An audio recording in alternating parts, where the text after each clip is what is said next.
ವಡಾ ಪಾವ್ ಮಾಡೋದನ್ನ ನೋಡೋಣ ಬನ್ನಿ. ತುಂಬ ಚೆನ್ನಾಗಿರುತ್ತೆ, ಖಾರವಾಗಿ ಟೇಸ್ಟಿಯಾಗಿರುತ್ತೆ. ಇವಾಗ ಮಾಡೋದು ನೋಡೋಣ ಬನ್ನಿ. ವಡಾ ಪಾವ್ ಮಾಡ್ಕೊಳ್ಳೋದಕ್ಕೆ ಆಲೂಗೆಡ್ಡೆ ಪಲ್ಯ ಮಾಡ್ಕೊಳ್ತಾ ಇದ್ದೀನಿ. ಸ್ವಲ್ಪ ಎಣ್ಣೆ ಹಾಕ್ಕೊಳ್ತಾ ಇದ್ದೀನಿ. ಇವಾಗ ಸ್ವಲ್ಪ ಸಾಸಿವೆ ಹಾಕ್ಕೊಳ್ತಾ ಇದ್ದೀನಿ. ಹಸಿಮೆಣಸಿನ್ಕಾಯಿ, ಈರುಳ್ಳಿ,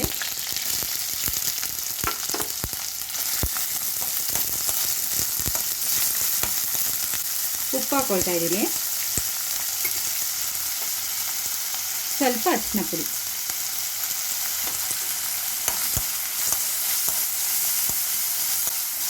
ಫ್ರೈ ಮಾಡೋಣ.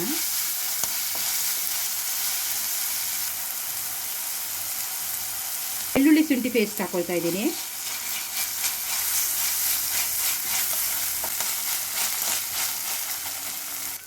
ಇವಾಗ ಬೇಯಿಸಿರೋ ಆಲೂಗೆಡ್ಡೆನ ಹಾಕ್ಕೊಳ್ತಾ ಇದ್ದೀನಿ. ನೀಟಾಗೆಲ್ಲ ಮ್ಯಾಶ್ ಮಾಡ್ಕೊಂಡಿದ್ದೀನಿ. ಸ್ವಲ್ಪ ಕೊತ್ತಂಬರಿ ಸೊಪ್ಪು,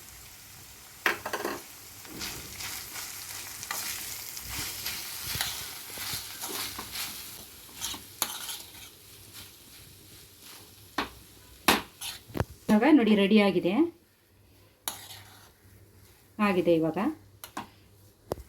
ಕಡಲೆ ಹಸಿಟ್ಟು ಕಲಿಸ್ಕೊಳ್ಳೋಣ. ಇವಾಗ ಒಂದು ಬಟ್ಲು ಕಡಲೆ ಹಸಿಟ್ಟು ಹಾಕ್ಕೊಂಡಿದ್ದೀನಿ. 1 ಸ್ಪೂನ್ ಅಕ್ಕಿ ಹಸಿಟ್ಟು ಹಾಕೊಳ್ತಾ ಇದ್ದೀನಿ. ಇವಾಗ ಮೆಣಸಿನ್ಕಾಯಿ ಪುಡಿ ಹಾಕೋತಾ ಇದ್ದೀನಿ. ರುಚಿಗೆ ತಕ್ಕಷ್ಟು ಉಪ್ಪು ಹಾಕೋತಾ ಇದ್ದೀನಿ. ಇವಾಗ ನೀರು ಹಾಕಿ ಕಲಿಸ್ಬೇಕಿದನ್ನು.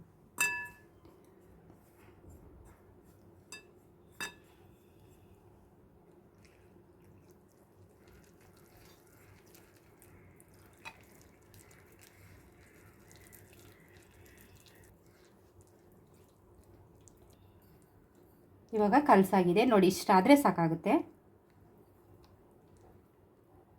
ಹಸಿಮೆಣಸಿನ್ಕಾಯಿ ಫ್ರೈ ಮಾಡ್ಕೊಳ್ಳೋಣ. ಇವಾಗ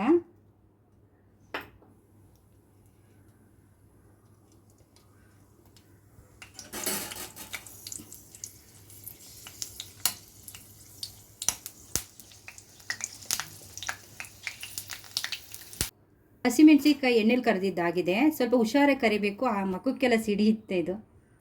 ಇವಾಗ ಆಲೂಗೆಡ್ಡೆದ್ದು ಇದಕ್ಕೆ ಕಡಲೆ ಹಸಿಟ್ಟಲ್ಲದ್ದೇ ಹಾಕೋಣ.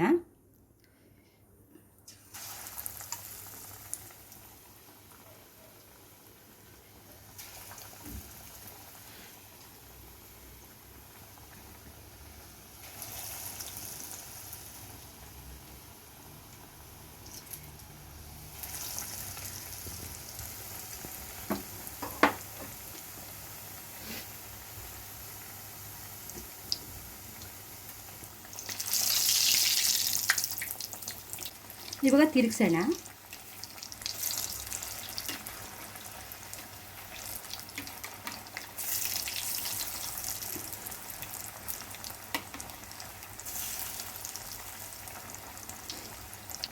ಇವಾಗ ಆಗಿದೆ, ತೆಗೆದುಬಿಡೋಣ.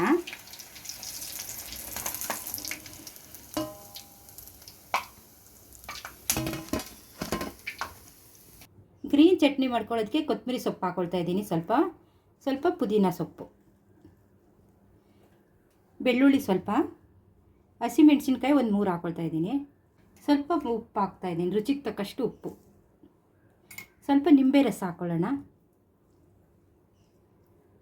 ಸ್ವಲ್ಪ ನೀರು ಹಾಕಿ ರುಬ್ಕೊಂಡು ಬರಬೇಕು ಇದನ್ನು. ಇವಾಗ ಗ್ರೀನ್ ಚಟ್ನಿ ರೆಡಿಯಾಗಿದೆ. ಪಾವು ತೊಗೊಂಡಿದ್ದೀನಿ. ಇವಾಗ ಮಧ್ಯೆ ಒಂದು ತೊಗೊಳ್ಳೋಣ. ಇವಾಗ ಕಟ್ ಮಾಡೋಣ, ಈ ಥರ ಮಧ್ಯೆ ಕಟ್ ಮಾಡೋಣ. ಹಂಗೆ ಇವಾಗ ಗ್ರೀನ್ ಚಟ್ನಿ ಹಾಕ್ಕೊಳ್ಳೋಣ. ಎಲ್ಲ ಕಡೆ ನೀಟಾಗಿ ಗ್ರೀನ್ ಚಟ್ನಿ ಹಾಕಾದ್ಮೇಲೆ ಇದನ್ನೇ ಇಡೋಣ. ಇವಾಗ ಇಲ್ಲಿ ಚಟ್ನಿ ಪುಡಿ ಹಾಕೋಣ.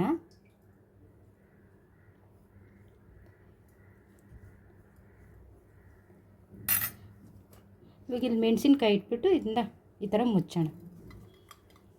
ಇವಾಗ ವಡಾ ಪಾವ್ ರೆಡಿಯಾಗಿದೆ. ತುಂಬ ಟೇಸ್ಟಿಯಾಗಿರುತ್ತೆ, ಚೆನ್ನಾಗಿರುತ್ತೆ.